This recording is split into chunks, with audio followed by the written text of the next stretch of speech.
யோகா பல்லாயிரம் ஆண்டுகளாக இந்திய மக்களின் வாழ்வில் முக்கிய பங்காற்றி வருகிறது. உடல் மற்றும் மன ரீதியான சவால்களில் இருந்து விடுபட யோகா பயிற்சிகள் இன்றியமையாத மருத்துவ முறையாக விளங்குவதை உணர்ந்து நமது பாரத பிரதமர் திரு நரேந்திர மோடி அவர்களின் முயற்சியால் 2014ஆம் ஆண்டு ஐக்கிய நாடுகள் சபையால் ஏற்கப்பட்டு 2015ஆம் ஆண்டு முதல் ஒவ்வொரு ஆண்டும் ஜூன் 21 அன்று சர்வதேச யோகா தினம் அனுசரிக்கப்பட்டு வருகிறது. योग हमारी पुरातन पारंपरिक अमूल्य देन है.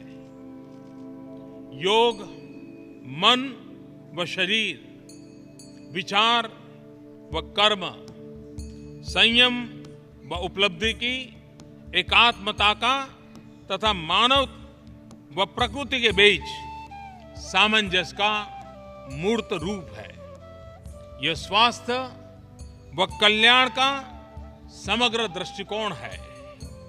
योग केवल व्यायाम भर न होकर अपने आप से तथा विश्व व प्रकृति के साथ तादात्म्य को प्राप्त करने का माध्यम है.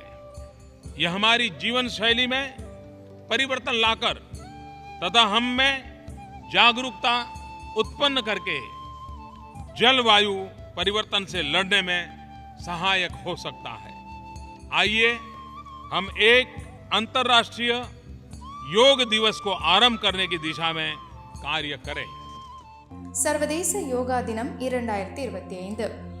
நாம் சர்வதேச யோகா தினம் 2025 கொண்டாடும் இந்த வேளையில் உடல் நலத்தை மேம்படுத்துவதிலும் நோய்களை தடுப்பதிலும் யோகாவின் முக்கியத்துவத்தை உலக நாடுகள் உணர்ந்துள்ளன.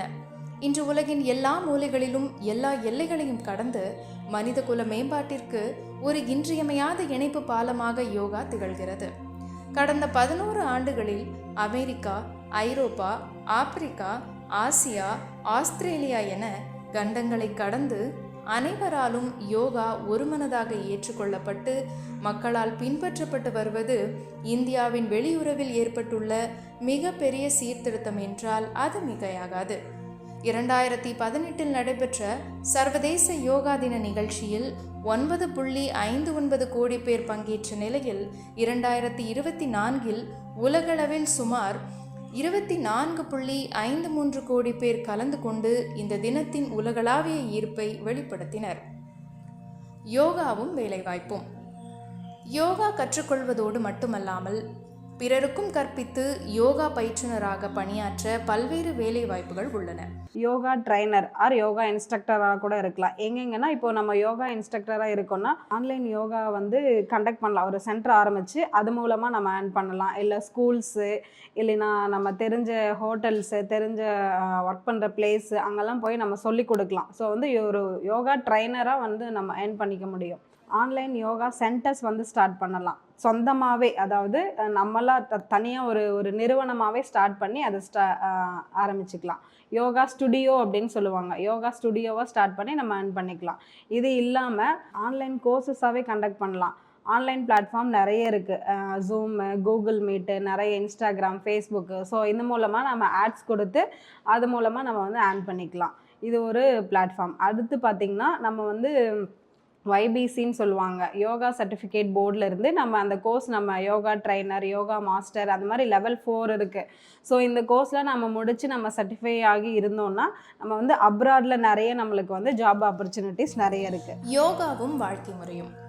யோகாவை ஒரு வாழ்க்கை முறையாக மாற்றுவதன் மூலம் பல நன்மைகளை அடையலாம். மன அழுத்தம் குறையும், தூக்கமின்மை சரியாகும், உடல் சுறுசுறுப்பு ஏற்படும், முதுகு வலி, மூட்டு வலி போன்ற உடல் உபாதைகளிலிருந்து நிவாரணம் பெறலாம்.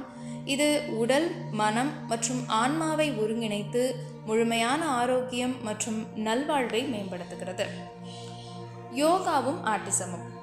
ஆட்டிசம் போன்ற உடல் குறைபாடுகளால் ஏற்படும் சவால்களில் இருந்து விடுபட யோகா பெரிதும் பயன்படுகிறது. யோகா ஆட்டிசத்தால் பாதிக்கப்பட்டவர்களுக்கு பல வழிகளில் உதவக்கூடிய ஒரு துணை சிகிச்சை முறையாகும். இது ஆட்டிசத்தின் அறிகுறிகளை குறைத்து அவர்களின் ஒட்டுமொத்த வாழ்க்கை தரத்தை மேம்படுத்த உதவுகிறது. சிகிச்சையை பார்த்தீங்கன்னா இப்போ ஒரு குழந்தையால அந்த குழந்தையால சரியா ஃபார்வர்ட் பெண்டிங்கோ பேக்வர்ட் பெண்டிங்கோ பண்ண முடியாது. ஸோ இது பேர் தான் வந்து பார்ட்னர் யோகான்னு சொல்றது. இப்போ அவங்களுடைய பேரண்ட்டோ இல்லை கார்டியனோ சப்போர்ட் பண்ணிட்டு ஒரு ஆசன நிலையை வந்து செய்கிறாங்க. இப்போ 2 குழந்தைகள் செய்யும் பொழுது அவங்களுடைய முகமலர்ச்சியை பாருங்க எவ்வளோ சப்போர்ட்டிவாக செய்கிறாங்கன்னு. ஸோ இதை தான் நம்ம ப்ரமோட் பண்ணணும். தனியாக ஒரு குழந்தை செய்ய பயப்படுதுன்னு விட்டுறக்கூடாது.